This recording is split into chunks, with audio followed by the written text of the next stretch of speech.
Welcome to Understanding Special Education series. This is part 1, Process and Rights. Just as a disclaimer, PACER Center is not a legal services agency and does not provide legal advice or legal representation. The content of this presentation and related materials are for informational and educational purposes only. It is not legal advice and should not be used as a substitute for legal advice. I also just want to put a reminder that we are focused on supporting parents. We know we have many professionals attend. That's awesome. But we are focused on getting this information to parents. And again, special education covers children through age 22. And we will not be focusing on the 18 to 22, but primarily the other end. So PACER has one amazing event coming up, and it is the Raise a Glass. It's actually next Thursday, September 12th at the Fat Pants Brewing Company in Eden Prairie. And it's an opportunity to learn more about PACER and join together in support of children with disabilities and their families.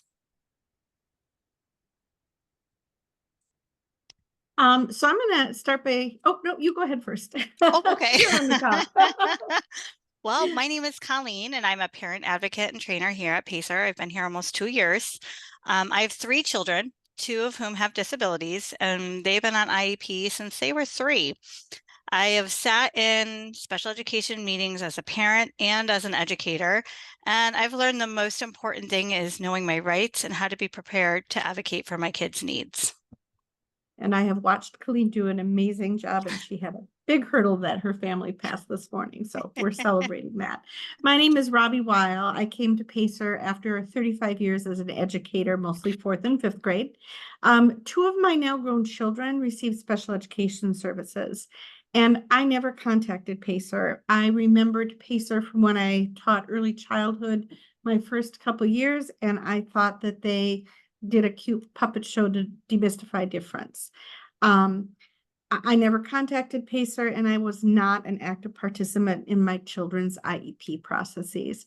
I spent my first month working as an advocate, realizing that I really had no clue, and crying on the way home and trying not to second guess how my now grown children's trajectories might have been shaped differently if I knew my rights and how to be a member of that team. PACER Center is Minnesota's Parent and Training Information Center for Special Education. Following the passage of the Individuals with Disabilities Education Act, PACER's Parents Helping Parents program was started. That was in 1978. We had a staff of 5 people and 1 project. And the goal was to empower Minnesota parents and guardians with the knowledge of their rights and responsibilities under this new law and how to be an equal member of their child's IEP team. Over the years, PACER has grown to a staff of about 75. We now offer more than 30 programs. And if you want to read more about the rest of our programs, you can do so by going to our website, www.pacer.org. From birth through a child's 22nd birthday and transitioning to adulthood, PACER works hard to partner with parents of students and guardians of students with disabilities. Our mission remains the same: to enhance the quality of life and education for people with disabilities.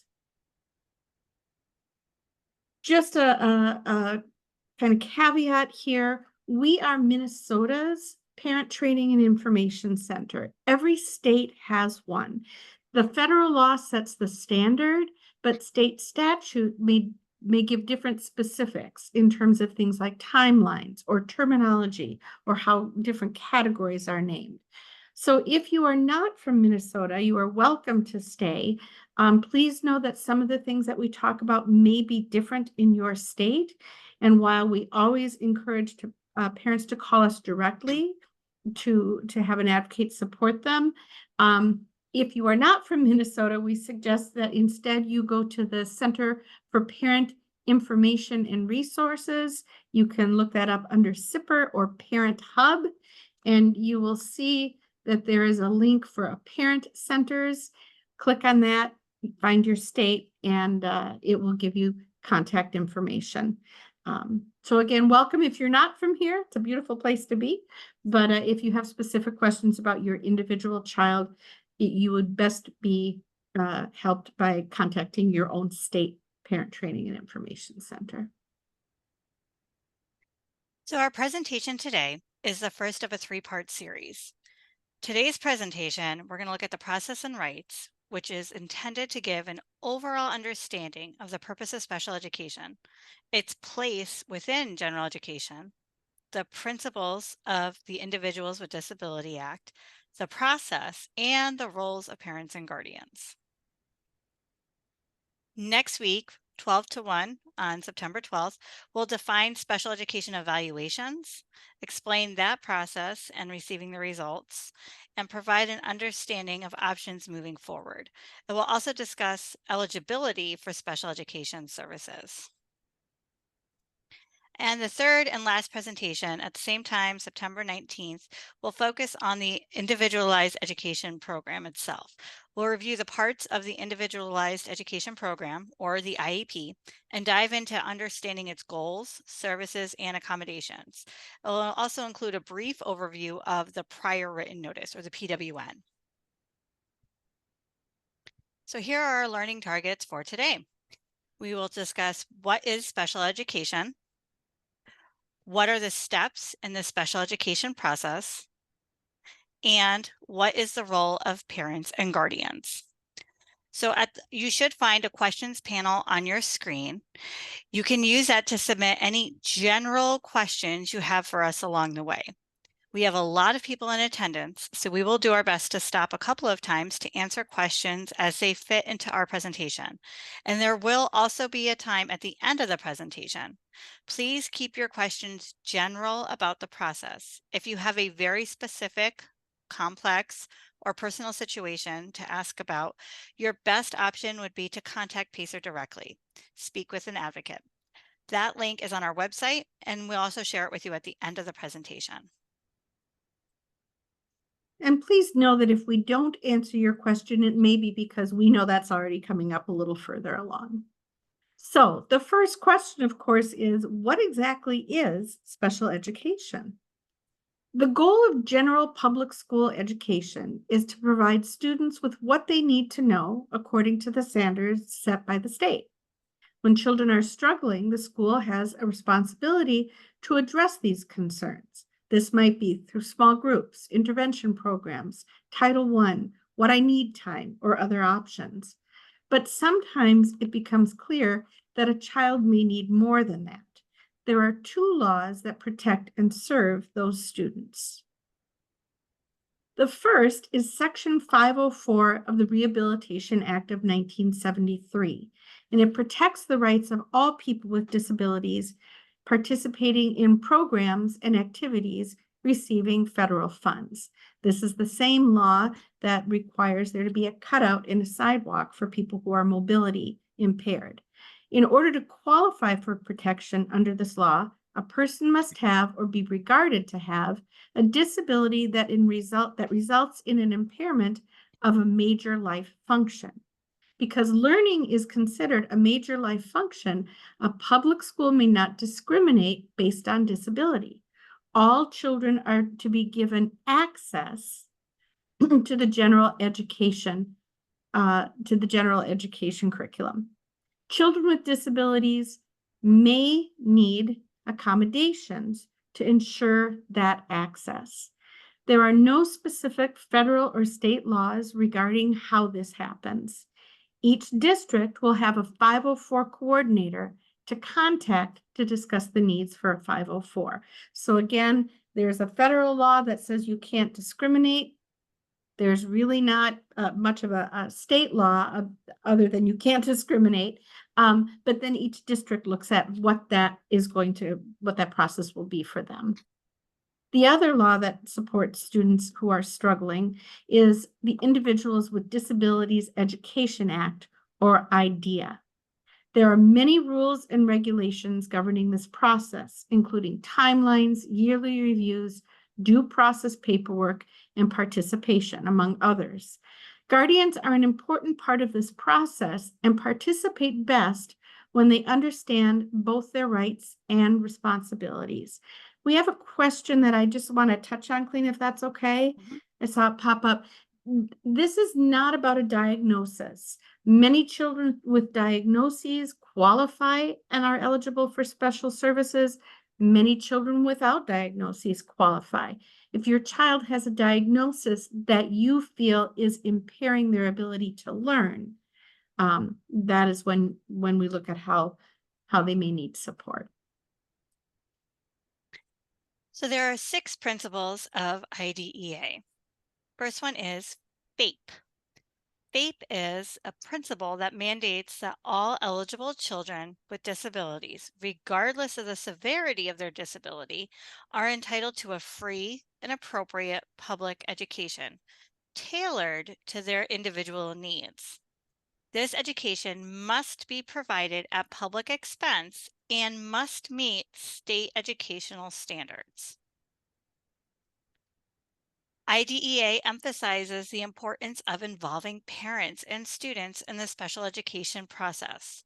Parents have the right to participate in IEP meetings, provide input on their child's educational goals and services, and collaborate with educators to ensure their child's needs are being met effectively.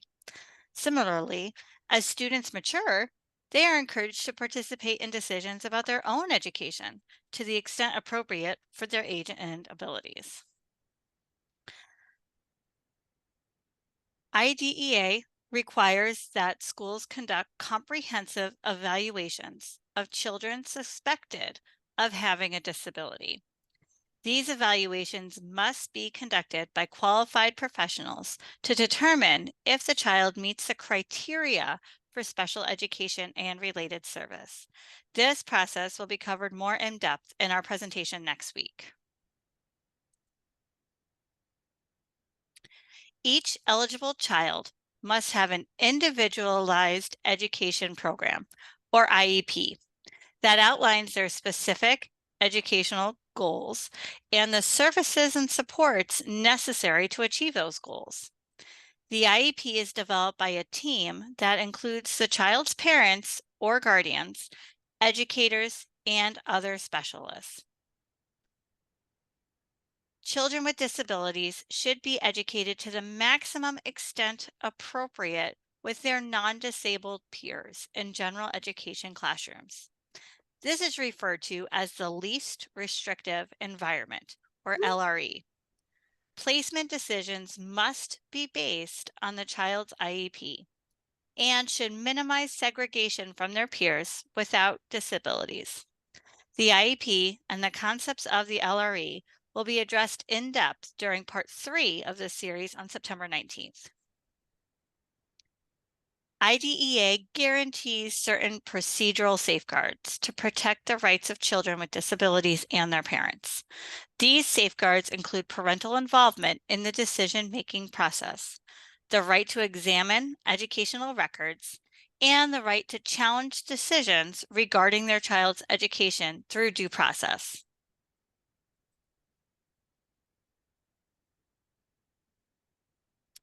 So next up, we're going to look at what are the steps in the special education process.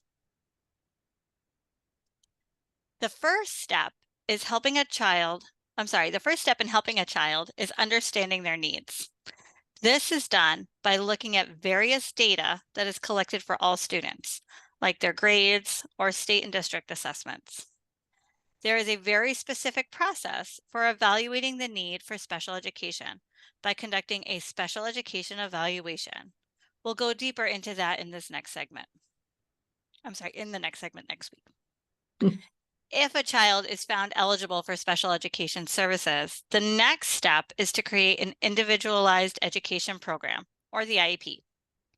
The team must come to an agreement in prioritizing needs, creating goals, deciding services and supports to meet those needs. IDEA states that a child with a disability may not be removed from the regular education environment if the child's education can be satisfactorily achieved in the regular classes with the use of supplementary aids and services.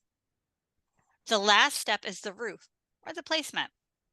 It is not a place, but a percentage of time away from typically developing peers to receive agreed upon services. The goal is to find that least restrictive environment, balancing the individual services a child may need away from their typically developing peers with their right to learn alongside their peers.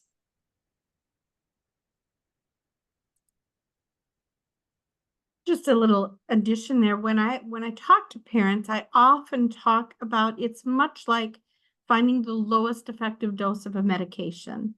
You want the benefit without the segregation. So that's a little more about what that balance looks like. So given the power that family involvement has to influence how our children achieve in school and in life, it's not surprising that the nation's special education law, again, the Individuals with Disabilities Education Act, or IDEA, strongly supports parents' rights and guardians' rights to be involved in the special education their child receives.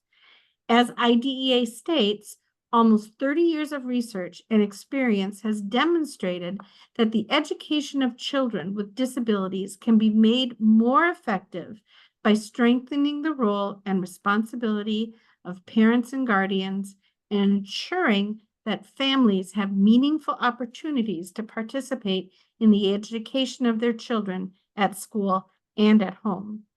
Once a year, parents and guardians are given a packet that includes your procedural rights and safeguards.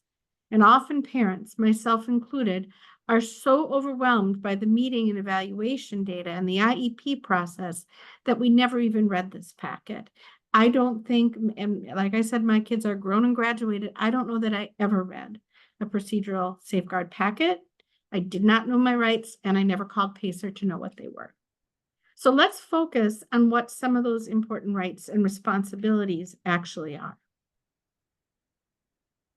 Under the part of IDEA called Child Find, under federal law, public school districts have a responsibility to identify students with disabilities who are attending public and private schools located in their district who may need special education services.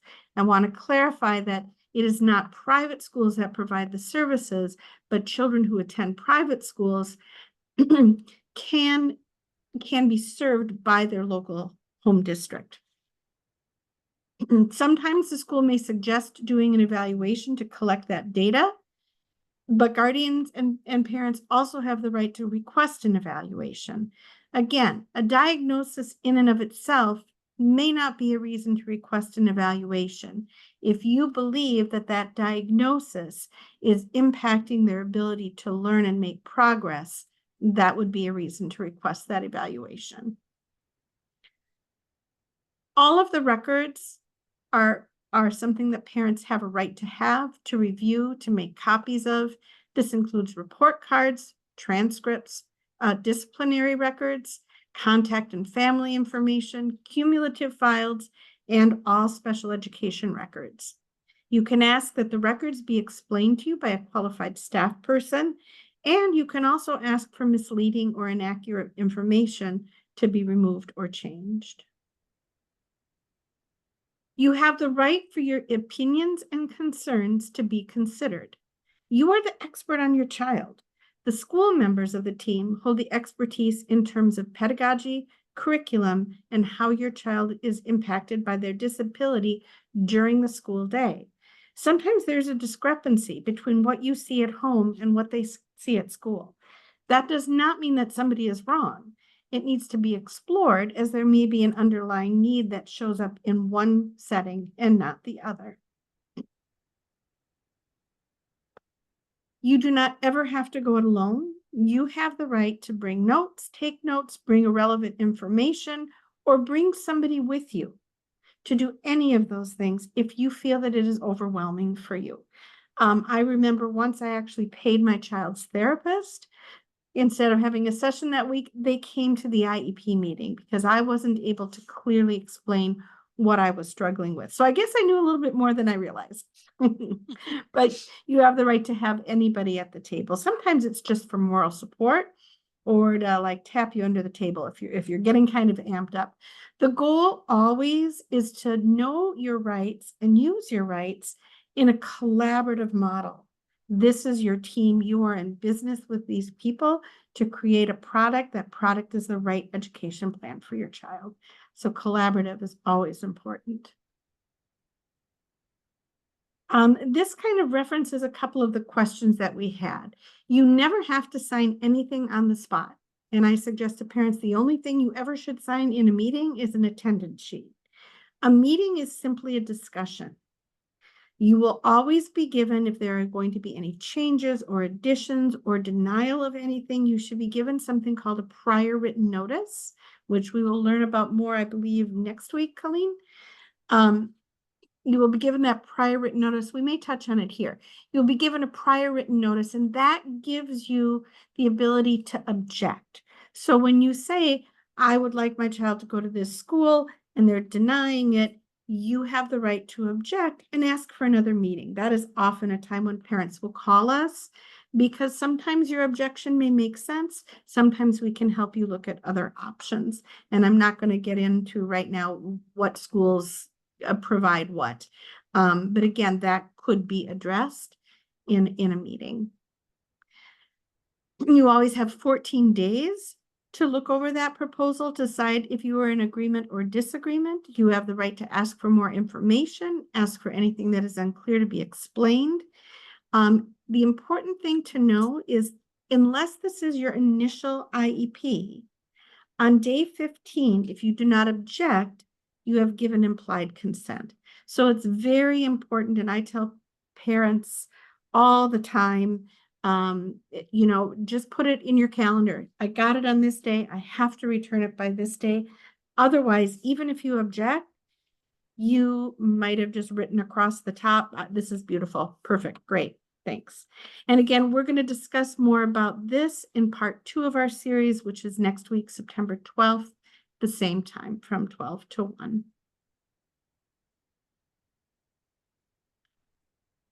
So these rights that are part of IDEA give you the power of being an equal member of the team. And like Spider-Man always says, with great power comes great responsibility. So it's good to know your rights, but there are also responsibilities.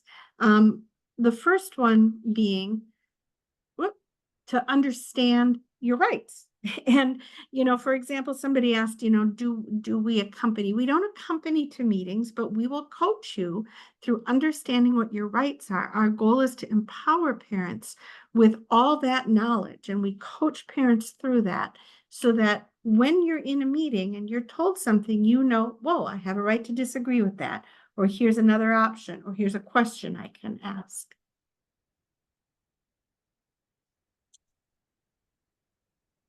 You also have the responsibility to learn as much as you can about your own child's disability and its impact on education.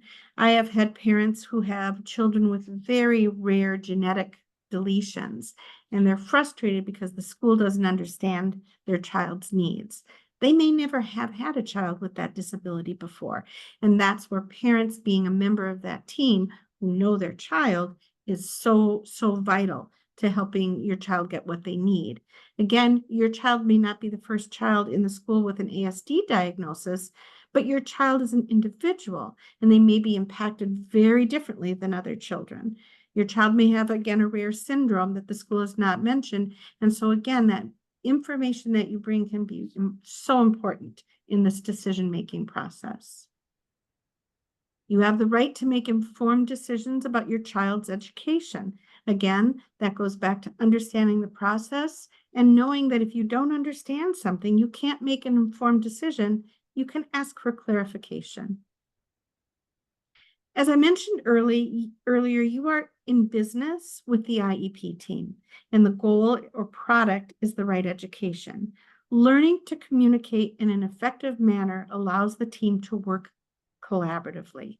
Disagreeing is not being disagreeable, but there are ways to do that that preserve the relationships with the other team members.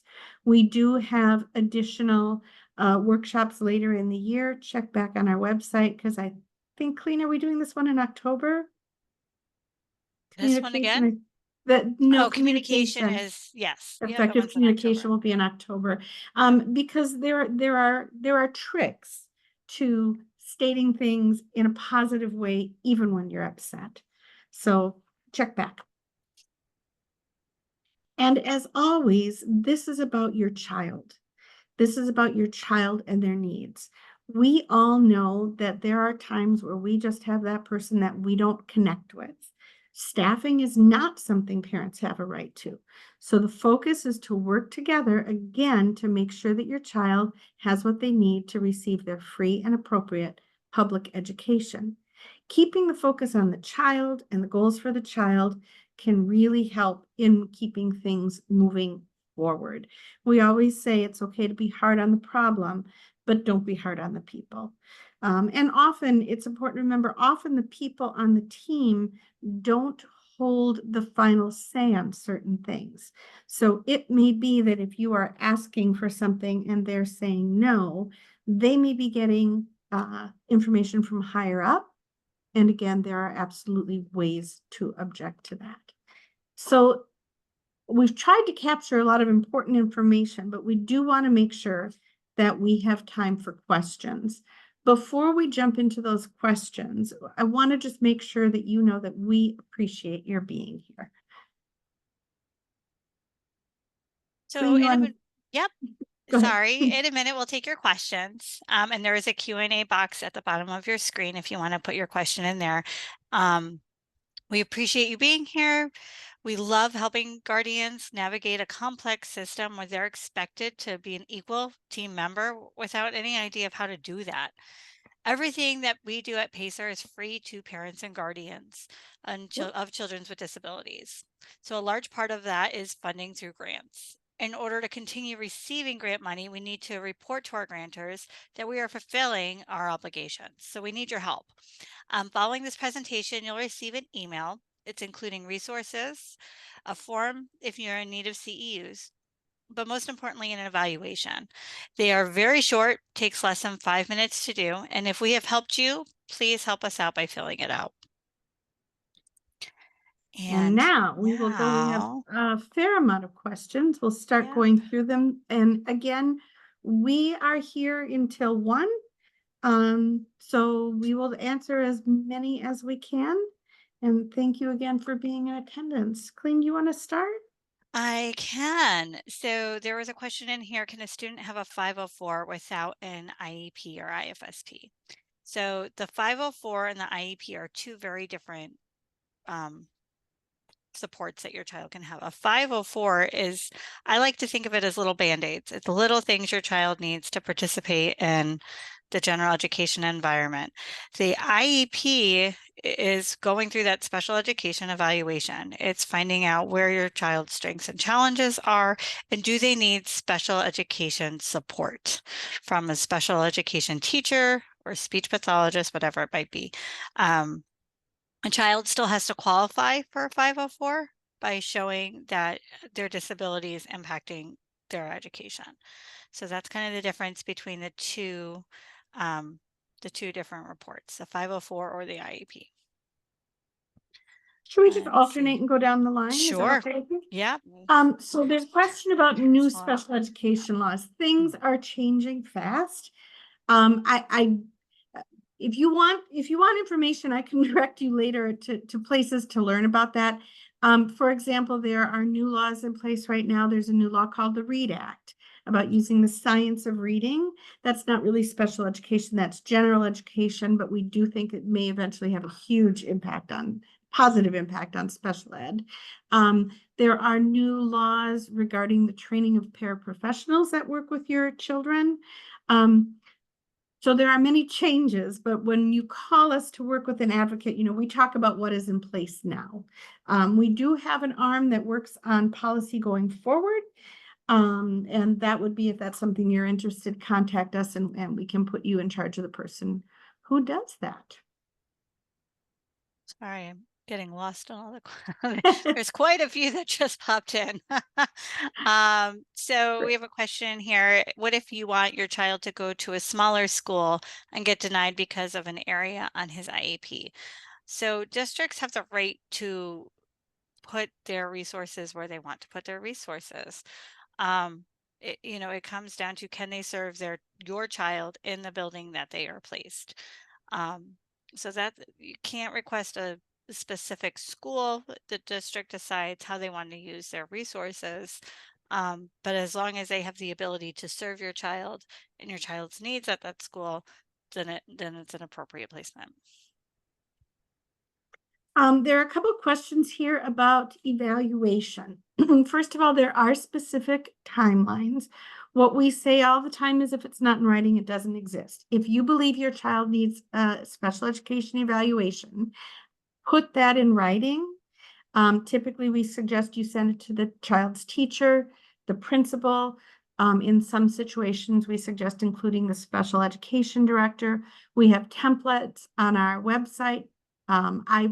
We all work with many parents in helping through that process of requesting. Once you give them that formal request, they need to respond in 10 days. And that response sometimes isn't, let's have a meeting to talk about this, which relates to the other question I wanted to touch on. Sometimes it's like, yep, we agree, let's have a meeting to plan the evaluation. And sometimes it's to give you a form that prior written notice saying that they are not going to evaluate at this time. Again, that is something you have the right to object to. I would say that I talk with a lot of parents, and part of what we're talking about is this a reasonable request at this time? So yes, there are timelines about that. When the team says, well, we need to gather data first, you have the right, they cannot delay the evaluation because they want to gather more data. And that again is something that I have supported parents through, like, nope, I want either your denial of the evaluation. I'm not waiting the 6 weeks. I'm going to waive those interventions. Now, there is one caveat that I have to explain, and that has to do with a specific learning disability, whether that's in math or reading or another specific academic area. There are, and I don't want to get too into the weeds here, as I could talk all day about this. There are 2 different paths for qualifying under for having a specific learning disability, and districts have to register with the state as to what they are using. There's the discrepancy model, which says we're going to check the IQ, we're going to check the academic scores, and if they're far enough apart, that's a learning disability. Some districts use something, and I can't remember what they call it, but it's another model where they look at interventions first. And that tiered system of support is supposed to be put in place so that children, even without an evaluation, are getting additional interventions. If your district uses that tiered system of support, a response to intervention model, then they do have to show a process of having tried interventions that were not successful before they do the evaluation. But again, these are things that I would suggest that you call and talk to an advocate specific to your situation. Okay. Sorry, Robbie, I'm kind of getting lost in That's as okay. more pop in, it's kind of hard to, It's it all resets. good. So I'm trying to find where I am in my reset. So we just talked a lot about evals. So there was one in here. So in what cases or disability should a 504 plan be requested instead of an IEP? And what is most appropriate plan for ADHD? So we mentioned before, it doesn't really have to do with the disability itself. It has to do with what are the educational needs of your child. So in Minnesota, there's 13 ways to qualify for special education. I call them umbrellas. There's 13 ways of how a child qualifies, and then an IEP is developed. With a 504 plan, to qualify for that, we're just showing that somehow the disability is impacting your child's learning or reading or walking or talking, communicating. It's that, how is that impacting them at school? And so that's what that 504 plan is. Again, thinking of it like little band-aids, little accommodations, little things that a child needs so that they're learning alongside their typical peers. It's just that a little bit of a buffer of what they need. An IEP is different. It's going through that full special education evaluation. them qualifying, and then an IEP is developed. It doesn't have to do with specific disability. So just because someone has ADHD means they qualify for this, or ASD qualifies for that. It's how they qualify for services. I hope I answered your question there. Yeah, no, that's a good one. Just briefly touch on, again, there's a question here about what if the principal states they don't have to? Ask for Yeah. that, do the eval, ask for it in writing and object. Ask for conciliation conference and call PACER somewhere in that process so we can support you with what your options are. They are obligated to do an evaluation when the parent requests it.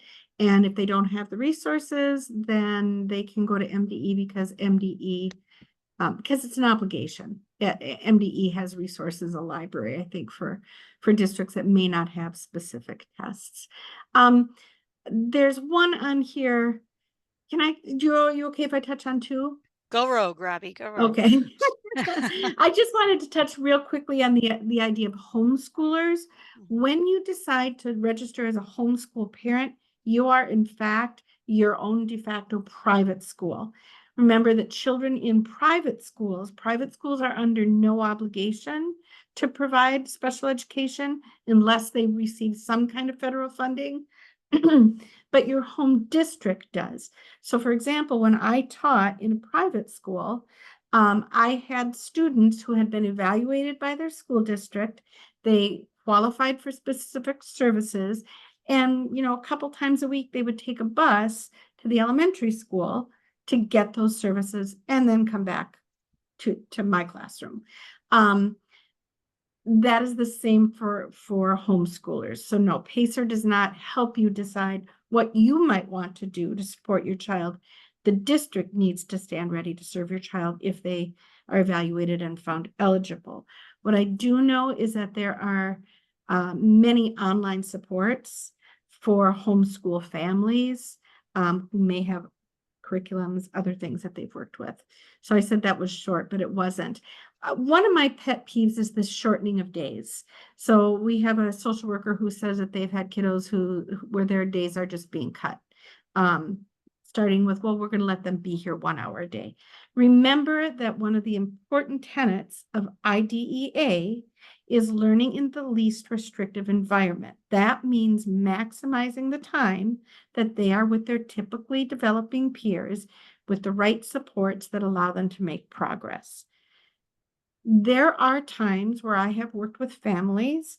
Maybe the child is coming out of a treatment facility, or it just is really struggling and can only hold it together.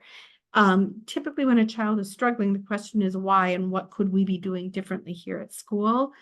Any of those parents who are being told that we're just going to shorten your day, first of all, remember the parent is an equal part of the team. That's where you use the prior written notice to disagree. And that would be, I think we've both probably supported a lot of parents where that's what's happening. And we support them in knowing what their options are and how to push back on that. The question becomes, well, if they're not successful, what do they need to be successful? Keeping them home is not helping them be successful. It's just removing the problem. We need to find a solution. So there was a question on here about should children be required to attend IEP meetings? They're worried about children hearing negative comments and how that might impact their self-esteem.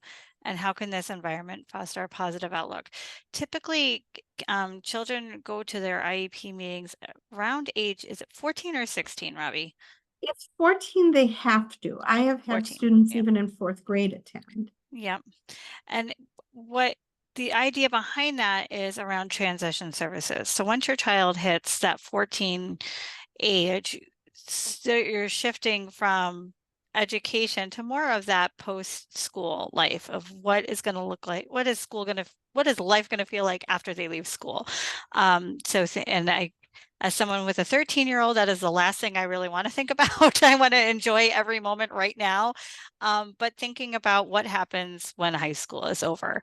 And so that's why kiddos are involved starting at age 14, because, what are their hopes and dreams? What do they want their education and what do they want to be working on, and how should that be? It's not meant to be negative or hearing the things that they're having struggles with or challenges, but it's more of just having them be an active participant because it's their future, and it also goes around their ability. I don't think my child could sit for a 1 hour meeting, but again, thinking about, well, what else what are their interests, and how can they be focusing on that as they're moving past school and into that transition piece where we're learning about living skills and home life skills and employment skills and things like that. So that's kind of why we mentioned students participating in their IEPs. And I would just add that, when I think back to students of mine that did attend in fourth or fifth grade, part of that is it's so dependent on the child. Some children are ready for that kind of self-advocacy, some are not. But when the concern is it's such a negative meeting, it should not be a negative meeting. We both often support parents and say, start the meeting by talking about all the wonderful things your child does, all their areas of strength, what motivates them.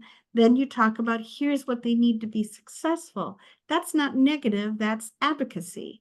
And I know that in my experience, those students who came obviously did not sit through the whole meeting. At the beginning of the meeting, when we talked about present levels, it's really powerful to say to a student, what's going well for you? What's helping you? What isn't helping you? What might help you? But again, that's very, very, very individualized. Let's see. Just trying to figure out the ones that we talked through. Is it possible to have your child's IEP expunged if the child is doing well? So it comes down to your child's needs. How do they qualify? What are their goals? And it's asking for an IEP team meeting to discuss with the service providers. Do you think we don't, is this IEP still meaningful? Do we still have to have it in place?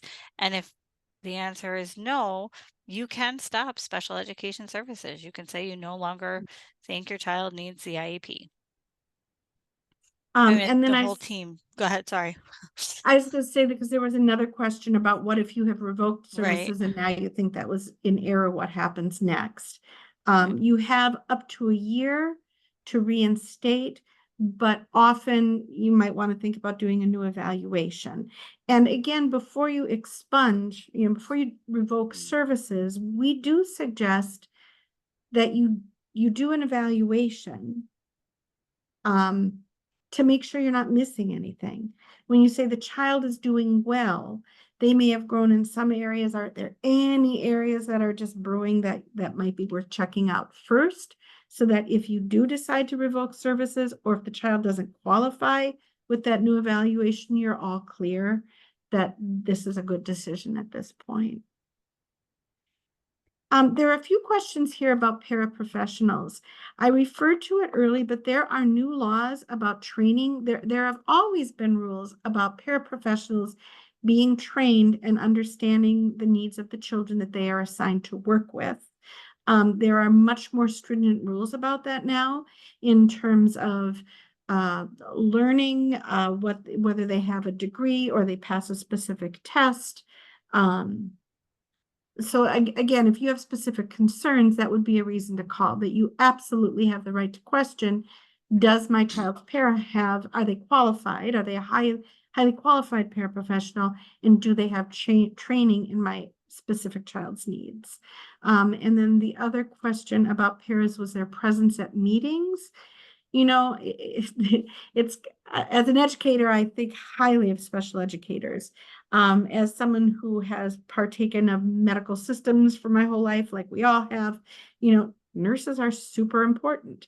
Paras are super important, and a good para can really help the whole process move smoothly.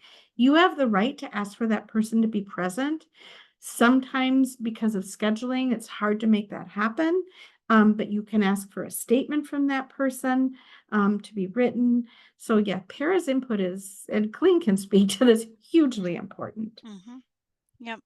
And if a para can't attend the IEP meeting because maybe they're with your actual child during that time, you can also ask for them to write up a statement share their concerns with the case manager, and the case manager can convey that in the meeting itself as well. There was a question here: if a parent has a reason to believe their child may be autistic, is the school entitled to add the ADOS test to the special ed testing criteria?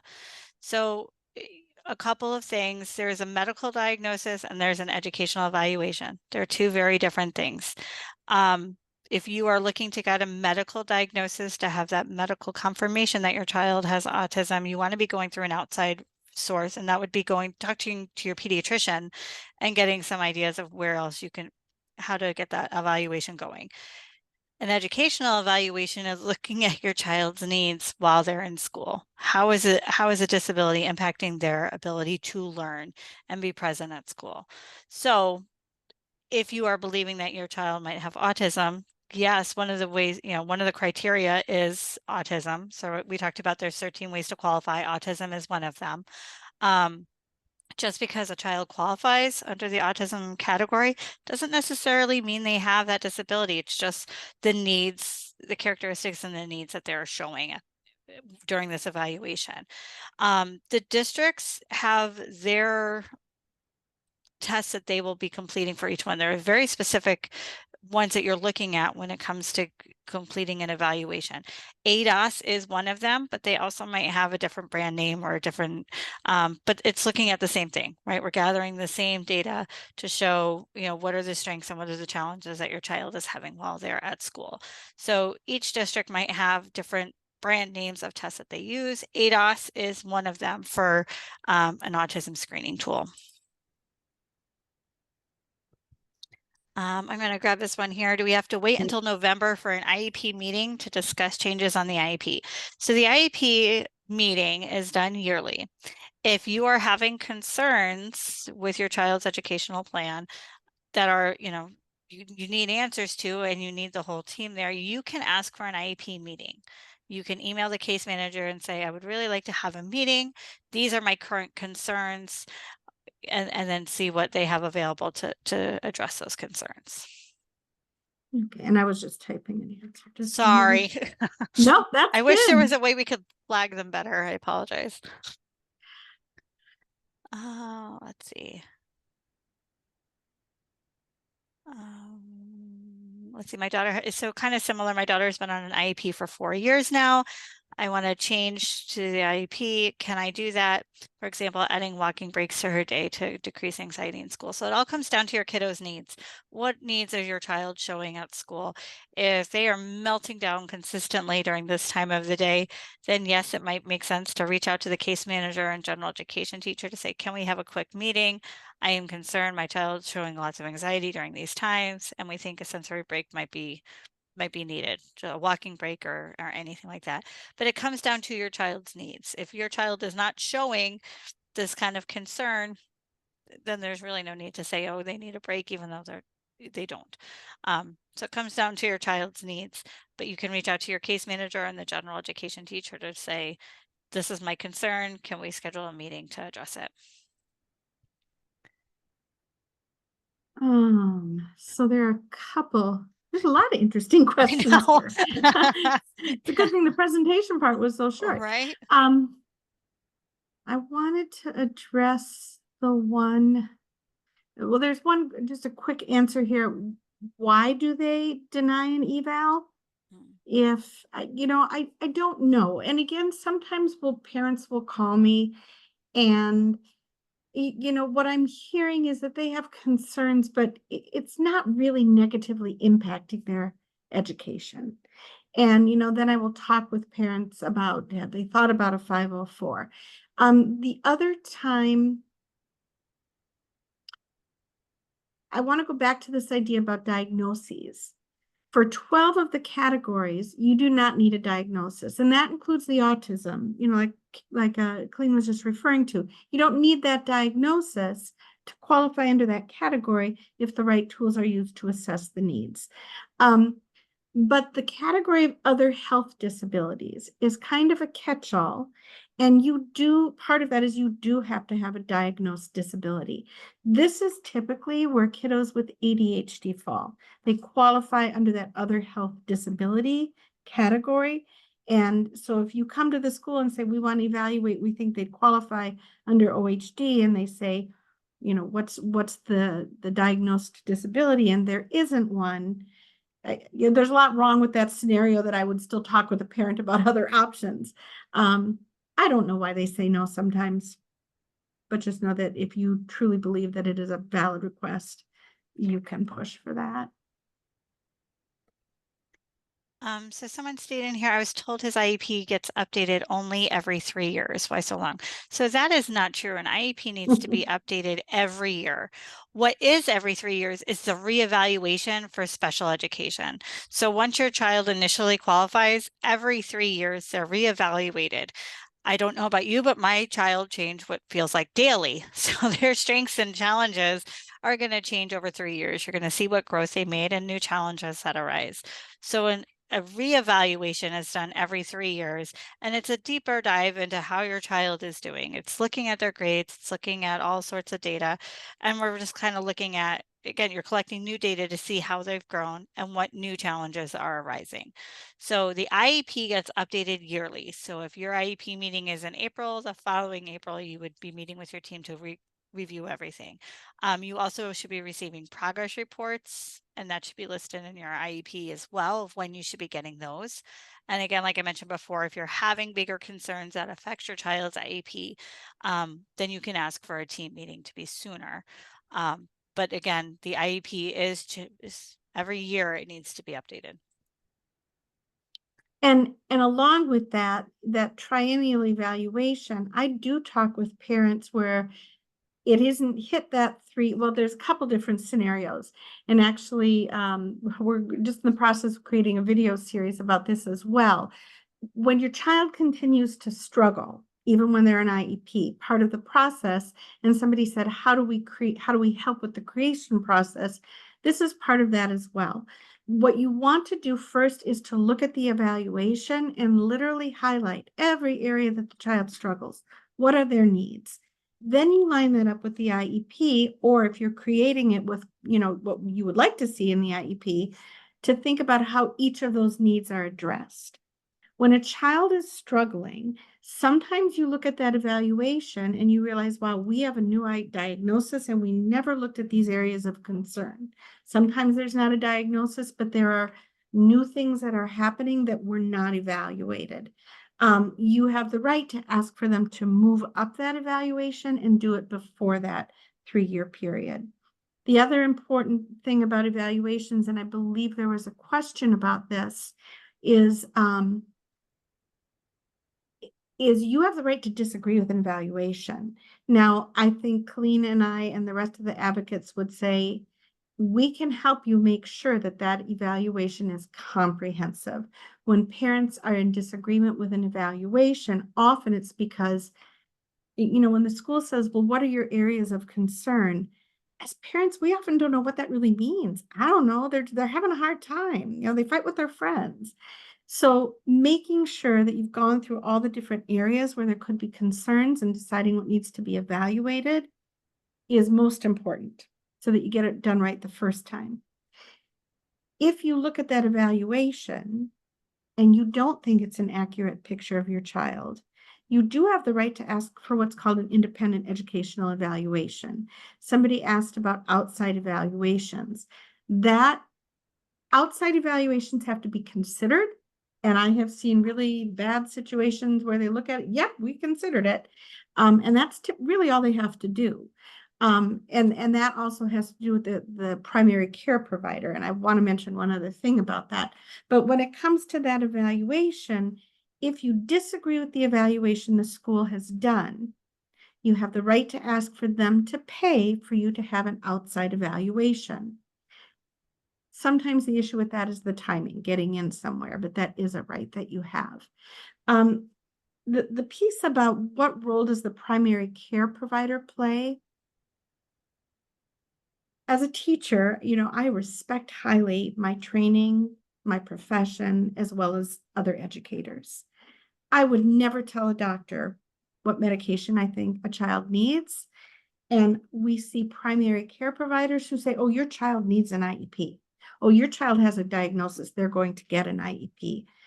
that provider, there's some crossover, but a primary care provider can't tell a school what to do. A care provider can't say your child will qualify because there is a process of evaluation. And again, they may say your child has a diagnosis, but if you can't show that that's negatively impacting their education, then they don't need to be pulled out for special services. They may need a 504 that accommodates them. But that's where kind of that overlap is there, but it's not a complete overlap. A little bit of a Venn diagram with a small section in the middle. Robbie, I was just going to address a question in here regarding charter. And so Mhm. this is valid for charter and public schools. If you are choosing to send your child to a private school, that is your responsibility, and you cannot ask the school district to pay for that placement. You are choosing to send your child to private school, so you do have to pay for that. If your child has a disability and you want them to be receiving special education services, then you need to be reaching out to your home district to set up an evaluation and discuss what that could look like.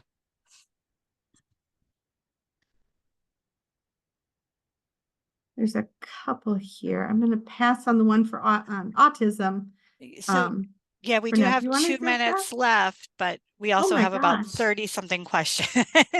So I would just remind folks, if we did not get to your question as fast as we tried to today, all of our information is up right now. Just make a note.